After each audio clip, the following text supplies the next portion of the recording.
हमारा निज़ाम इंसाफ महमूद भट्टी की नज़र से।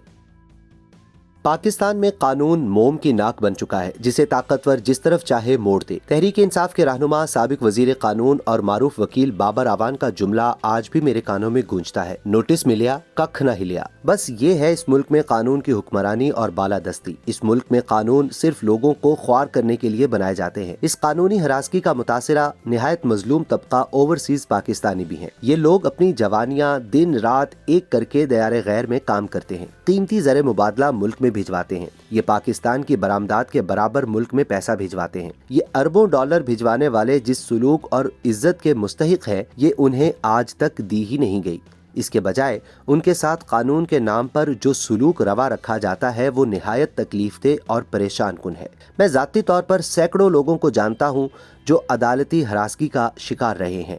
इनमें से एक महमूद भट्टी भी है। ये फ्रांस में मुकीम है और एक बड़ा फैशन ब्रांड चलाते हैं। ये पाकिस्तान में पैदा हुए, कुदरत ने बचपन में ही माँ बाप छीन लिए। ये उन खुशकिस्मत पाकिस्तानियों में से एक हैं जिन्होंने अपने हाथों से अपनी तकदीर लिखी। इस शख्स ने फ्रांस की गलियों से कचरा साफ किया, कूड़े में से खाना ढूंढ कर खाया, फुटपाथ पर सोया, लेकिन सख्त मेहनत और लगन ने इसे फ्रांस का फैशन आइकन बना दिया। इन पर 3 फिल्में बन चुकी हैं और कई किताबें लिखी गई हैं। ये फ्रांस में रहते हैं लेकिन इनका दिल पाकिस्तान में रहता है। ये पाकिस्तान में बहुत से कमर्शियल प्रोजेक्ट्स के इन्वेस्टर और फलाही कामों में बढ़ चढ़कर हिस्सा लेते हैं।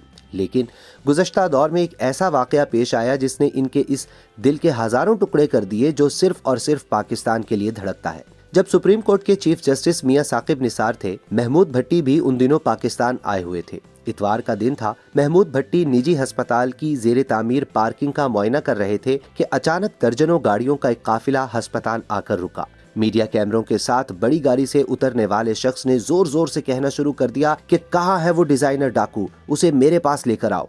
वो ये जुमले बाआवाज़े बुलंद बार बार कह रहे थे। अस्पताल में दाखिल होकर मरीजों को कहना शुरू कर दिया कि डाकुओं के पास क्यों आ गए हो। रियासत पाकिस्तान एक तरफ कहती है कि ओवरसीज पाकिस्तानी अपने मुल्क में इन्वेस्ट करें, दूसरी तरफ जो पाकिस्तान में आकर यहाँ इन्वेस्ट करते हैं उनके साथ क्या सलूक किया जा रहा है। खैर, महमूद भट्टी को चीफ जस्टिस के सामने लाया गया तो महमूद भट्टी ने पूछा कि आप ये डिजाइनर डाकू मुझे कह रहे हैं? तो वो बोले, हाँ तुम्हें कह रहा हूँ। तो महमूद भट्टी ने कहा कि ये बदतमीजी है। इस बात पर साबिक चीफ जस्टिस साकिब निसार ने चिल्लाना शुरू कर दिया कि इसका पासपोर्ट लेकर FIA को दे दिया जाए और नाम ECL में डाल दे। मुसलसल मेरे साथ बदतमीजी करते रहे। मेरी बीवी जो कि फॉरेनर है वो ये बातें सुनकर चकराकर गिर पड़ी। मैंने फौरन अपने मुलाजिमों को भेजा, वो पासपोर्ट ले आए और FIA वालों के हवाले कर दिया। उसूली तौर पर किसी जज के पास अस्पताल को चेक करने का इख्तियार ही नहीं। ये महकमा सेहत का काम है कि वो आए, चेक करें और अगर कोई बेज़ाब्तगी है तो अस्पताल सील कर दे। फिर केस अदालत में जाए तो जज इसका फैसला कर सकता है। लेकिन साबिक चीफ जस्टिस साकिब निसार का इस तरह अस्पताल में आना और मुझे बेइज्जत करना, हालांकि मैं उन्हें जानता तक नहीं था, समझ से बालातर था। बाद में मुझे पता चला कि उनका एक भाई जो डॉक्टर है और मेडिकल बिजनेस में है, इसीलिए हुकूमत पंजाब के किडनी अस्पताल को भी जेरे अताब लाया गया। साबिक चीफ जस्टिस अस्पताल के दौरे के मौके पर इस कदर जाती अनात पर उतर आए कि उन्हें मेरे लिबास पर भी एतराज था। हालांकि मैं इंटरनेशनल फैशन डिजाइनर हूँ। अगले दिन मुझे जिंदगी में पहली बार अदालत जाना पड़ा,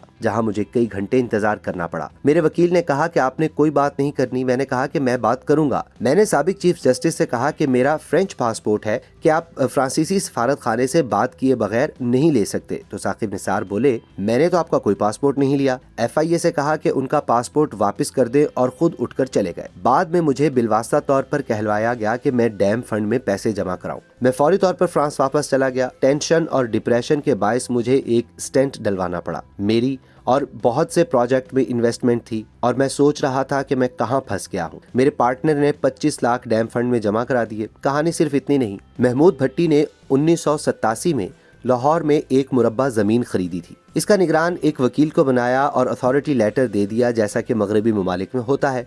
लेकिन उन मौसूफ वकील ने ये जमीन अपने और अपनी बीवी के नाम करा ली। मालूम होने पर उनका अथॉरिटी लेटर कैंसिल करके स्टे ऑर्डर लिया गया। मैं लाखों रुपए खर्च करके पेरिस से पाकिस्तान पहुंचा। जज साहब से टाइम लेकर एयरपोर्ट से सीधा सेशन जज की अदालत पहुंचा, लेकिन जज साहब ने मिलने से इनकार कर दिया। शाम को 7:30 बजे अदालत खोलकर मेरा स्टे ऑर्डर कैंसिल कर दिया। लाहौर चैम्बर में बैठे हम दोस्तों को ये सब बताते हुए महमूद भट्टी की आंखों से आंसू निकल आए। वो इस जमीन पर अपनी माँ के नाम से एक यतीम खाना बनाना चाहता था। वो सैकड़ों तालिब इल्मों को तालीमी वज़ाइफ दे रहा था। बेवाओं और यतीमों की कफालत अपने जिम्मे ले रखी थी। महमूद भट्टी जिंदगी भर की मेहनत करने के बाद अब पाकिस्तान के लिए कुछ करना चाहता था, लेकिन अब वो कहते हैं कि उन्होंने पाकिस्तान में किसी भी काम से तौबा कर ली है। हमारे सिस्टम ने उसे इज्जत देने के बजाय जलील कर दिया। उस वकील ने इस पर 17 मुकदमात बनवा दिए, जिसमें आए दिन उसे किसी न किसी अदालत में पेश होना पड़ता है। वो 2 करोड़ रुपए वकीलों को फीस दे चुका है। ये कैसा कानून और अदालतें हैं जिसका दिल चाहे वो किसी पर मुकदमा कर दे। बिना किसी कसूर के लोग अदालतों में धक्के खाएं।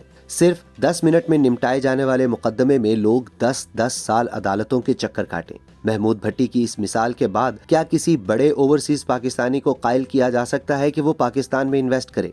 अगर कोई भी मसला हुआ तो पाकिस्तान की अदालतों से उन्हें इंसाफ मिलेगा। हुकूमत और चीफ जस्टिस साहब को चाहिए कि वो महमूद भट्टी और उन जैसे दीगर ओवरसीज मुतासिरीन को फौरी इंसाफ दे, वरना हमारे अपने भी हम पर एतमाद करना छोड़ देंगे। हमारी अदालतें और जजेस मराआत के एतबार से दुनिया के पहले 10 ममालिक में शामिल हैं, जबकि इंसाफ की फराहमी के एतबार से 140वें नंबर पर है। जब तक किसी मुल्क में इंसाफ कायम नहीं होगा, वो मुल्क तरक्की नहीं कर सकता। जज की कुर्सी पर बैठने वाले को सोचना होगा कि ये मुल्क तरक्की क्यों नहीं कर रहा। ये और इस तरह की वीडियोस देखने के लिए हमारे चैनल को लाइक कीजिए, सब्सक्राइब कीजिए और अपने दोस्तों के साथ शेयर कीजिए।